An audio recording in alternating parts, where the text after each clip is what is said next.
Merci d'être avec nous sur Radio J, de l'animation en studio. Mais oui, c'est le lot de la matinale avec Christophe Barbier dans quelques instants et son invité Laurent Marcangeli, président du groupe Horizon à l'Assemblée nationale et député de Corse du Sud. Bonjour messieurs. Bonjour. Et merci d'être avec nous. Mais vous le savez, eh bien, les mardis matins, on a le plaisir, l'honneur, le privilège d'avoir en studio Annabelle Nakache. Bonjour Annabelle. Bonjour à tous. Avant tout, je souhaite la bienvenue à Ori, l'otage libéré hier par l'armée israélienne. Voilà une étincelle dans l'obscurité et nous en espérons d'autres comme celle-ci, bien sûr. Aujourd'hui, j'aimerais rendre un hommage à Matthew Perry, Chandler dans Friends, celui qui nous a fait rire et qui a personnellement été une de mes inspirations avec son génie comique. Il nous a donné de la joie à travers le monde et a aidé de nombreuses personnes à sortir de leurs addictions. Nous perdons un ami et un bout de notre enfance. Cette période où nous regardions Friends, nous la chérissons avec nostalgie. C'était les années 90 d'insouciance avant le 11 septembre. On y croyait au vivre ensemble, au rire ensemble. Thank you Matthew, c'est pour toi.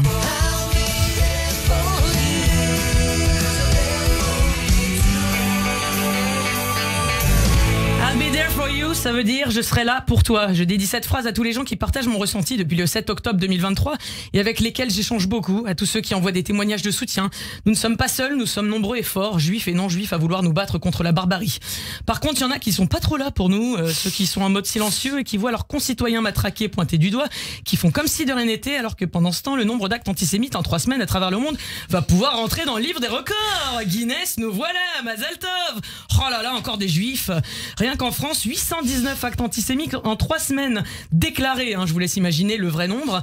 En même temps, à côté du Daghestan, en Russie, on a plutôt de la chance.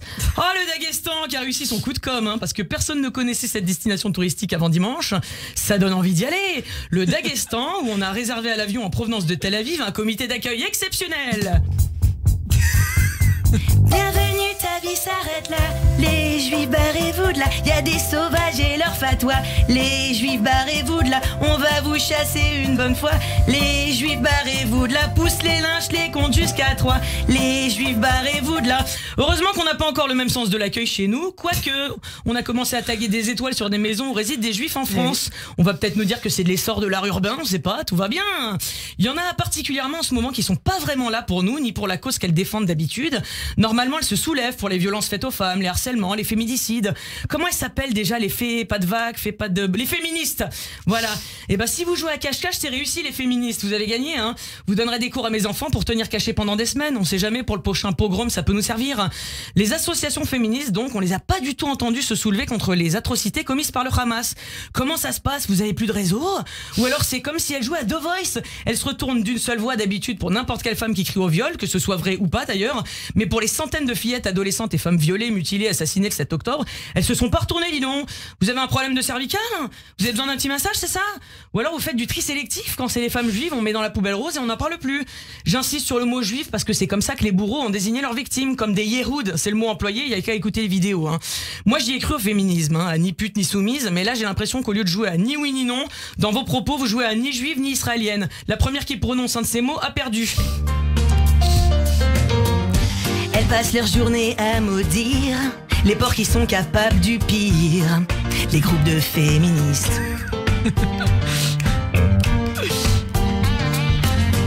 Mais là, elles ont choisi de rien dire pour préserver leur avenir.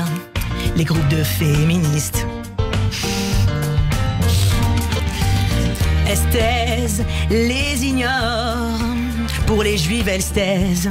C'est moche comme elles se taisent. Votre silence sans dénonciation ne fait que légitimer l'horreur. Il faudra pas être étonné que demain ces atrocités soient à nos portes. Du coup, comme là on est sur un judéocide, vous vous sentez pas concerné, c'est ça?